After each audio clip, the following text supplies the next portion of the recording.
Pada malam 23 April 1992, sebuah tragedi mengerikan terjadi di sebuah bungalow di Jalan Turi, Taman Bukit Bandaraya, Kuala Lumpur, Malaysia. Keluarga Talwar, yang terdiri dari Suneta Talwar dan dua putranya, Kabir 11 tahun dan Arjun 7 tahun, bersama dengan pembantu rumah tangga mereka, Natalia Fernandes 45 tahun, menjadi korban serangan brutal oleh penjaga keamanan mereka sendiri, Arifin Agas. Suneta, yang saat itu baru kembali dari acara bersama teman-temannya, diserang oleh Arifin namun berhasil melarikan diri meskipun mengalami luka-luka. Sayangnya, kedua putranya dan Natalia tidak seberuntung itu. Mereka ditemukan tewas secara mengenaskan di dalam tangki septik rumah tersebut, dengan tubuh yang ditumpuk satu sama lain. Penyelidikan mengungkap bahwa Arifin menggunakan papan pemotong dan batu sebagai senjata untuk melakukan pembunuhan tersebut. Motif di balik pembunuhan ini tidak pernah terungkap secara jelas. Arifin awalnya mengklaim bahwa pembunuhan dilakukan oleh sekelompok pria Tionghoa, namun bukti-bukti yang ada mengarah padanya sebagai pelaku tunggal. Pada tahun 1994, ia dinyatakan bersalah atas 3 tuduhan pembunuhan dan dijatuhi hukuman mati. Setelah proses banding yang panjang, Arifin akhirnya dihukum gantung pada 27 Desember 2002.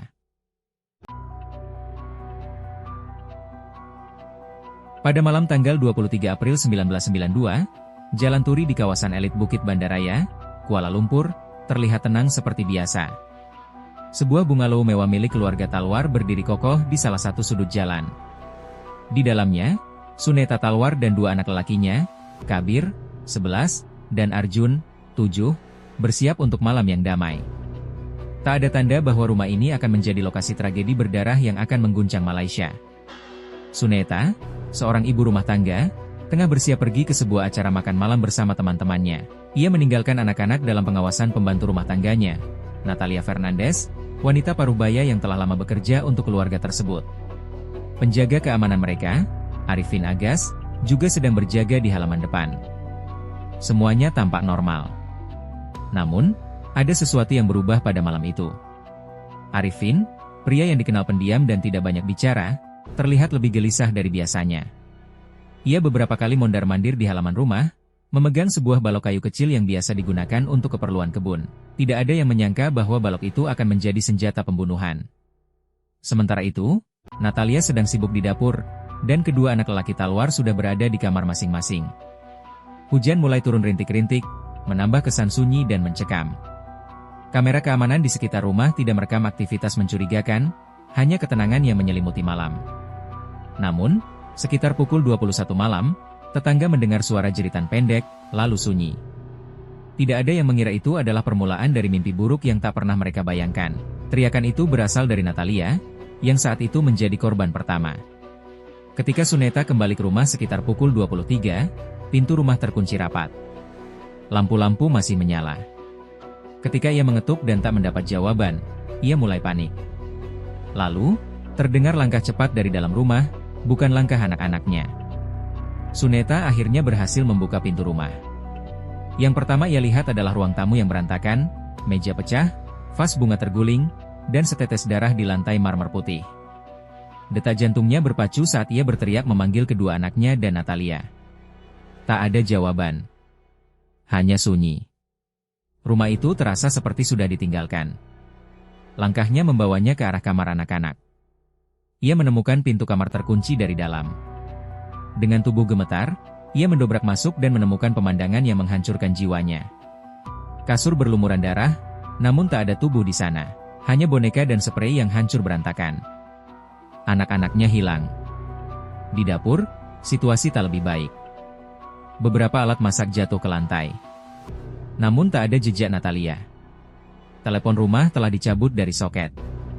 Ketika Suneta mencoba mencari di lantai bawah, ia mendengar bunyi dari arah luar, di belakang rumah. Ia berlari keluar dan menemukan sebuah lubang besar di halaman. Tangki septik. Ketakutan dan dorongan naluriah membuat Suneta melihat ke dalam tangki itu. Apa yang dilihatnya adalah kengerian murni. Tubuh Natalia, Kabir, dan Arjun ditumpuk di dalam lubang dengan luka parah di kepala mereka. Ketiganya mati. Mata Suneta kosong, dan ia langsung jatuh pingsan di tempat.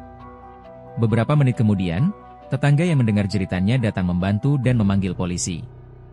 Pihak berwenang tiba dan langsung menutup lokasi kejadian. Dalam waktu singkat, media memenuhi Jalan Turi, menyiarkan peristiwa ini secara nasional. Malaysia pun dikejutkan oleh berita pembunuhan satu keluarga secara brutal. Saat polisi memeriksa rekaman dan barang bukti, satu nama langsung mencuat, Arifin Agas, sang penjaga rumah. Ia menghilang tanpa jejak malam itu. Diduga melarikan diri setelah melakukan pembunuhan berencana. Polisi langsung memburu Arifin. Pencarian menyebar ke seluruh penjuru Kuala Lumpur dan sekitarnya. Dalam waktu 24 jam, wajahnya sudah terpampang di media sebagai buronan utama. Motif belum diketahui, namun kehadirannya yang hilang secara mendadak adalah tanda kuat keterlibatannya. Investigasi mengungkap bahwa Arifin sempat mengalami gangguan psikologis ringan sebelumnya, dan pernah kehilangan pekerjaan karena konflik di tempat kerja. Namun, keluarga Talwar mempercayainya selama ini, bahkan menyediakan kamar di rumah untuknya. Itu sebabnya ia begitu akrab dengan rutinitas keluarga. Saksi menyebut bahwa Arifin terlihat di stasiun kereta api malam itu. Polisi menduga ia melarikan diri ke daerah selatan. Operasi pengejaran besar-besaran pun dilakukan. Dalam 3 hari, Arifin akhirnya ditangkap di Seremban, bersembunyi di rumah kerabat jauhnya. Saat diinterogasi, Arifin awalnya mengaku bahwa rumah tersebut dirampok oleh sekelompok pria Tionghoa yang membunuh keluarga tersebut. Namun polisi tak menemukan bukti pendukung atas klaim itu. Semua sidik jari di tempat kejadian adalah milik Arifin. Motif sebenarnya tetap kabur. Saat diperiksa lebih dalam, diketahui bahwa Arifin membawa dendam tersembunyi.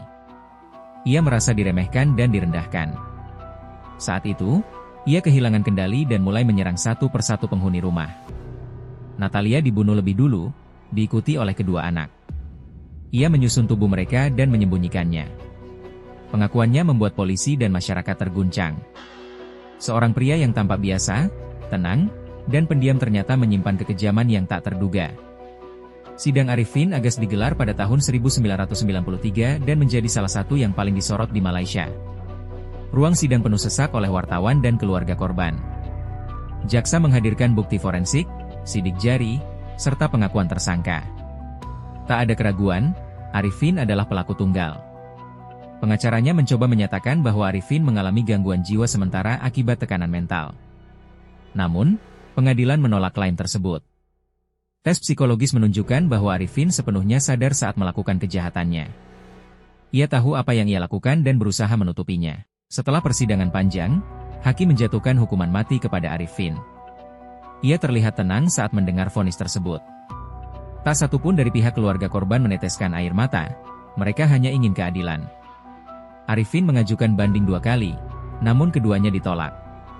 Pada tanggal 27 Desember 2002, setelah hampir 1 dekade di penjara, Arifin Agas dihukum gantung di penjara Kajang, Malaysia.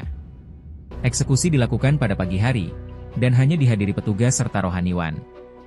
Kabar eksekusinya menyebar luas. Banyak yang lega, namun juga ada yang merenung.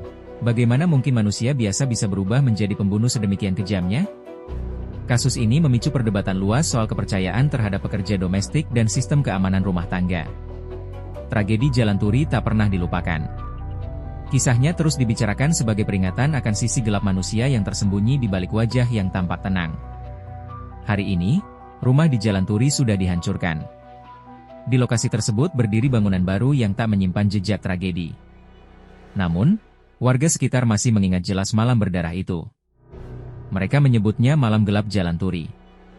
Sebuah kisah yang menghantui meski sudah lebih dari 30 tahun berlalu. Kasus ini mengubah cara banyak keluarga Malaysia melihat sistem keamanan rumah tangga. CCTV menjadi standar di rumah-rumah elit, dan latar belakang pekerja rumah tangga diperiksa lebih ketat. Tak hanya itu, tragedi ini juga masuk ke dalam dokumenter kriminal lokal dan internasional. Beberapa pengarang bahkan menulis novel berdasarkan kisah ini. Media masih mengangkat ulang cerita tersebut setiap tahun, terutama pada bulan April. Cerita pembunuhan Jalan Turi menjadi bagian kelam dalam sejarah kriminal Malaysia. Anak-anak Suneta dikenang dalam sebuah taman memorial kecil yang didirikan di area perumahan tersebut. Nama Kabir dan Arjun terukir di batu peringatan yang setiap tahun diberi bunga oleh warga. Bagi generasi baru, kisah ini mungkin terdengar seperti legenda horor. Namun bagi mereka yang hidup di masa itu, ini adalah luka nyata yang belum sepenuhnya sembuh. Sebuah bukti nyata bahwa kengerian bisa menyelinap bahkan di lingkungan paling aman sekalipun. Dan seperti kebanyakan tragedi besar, kita hanya bisa berharap dan belajar.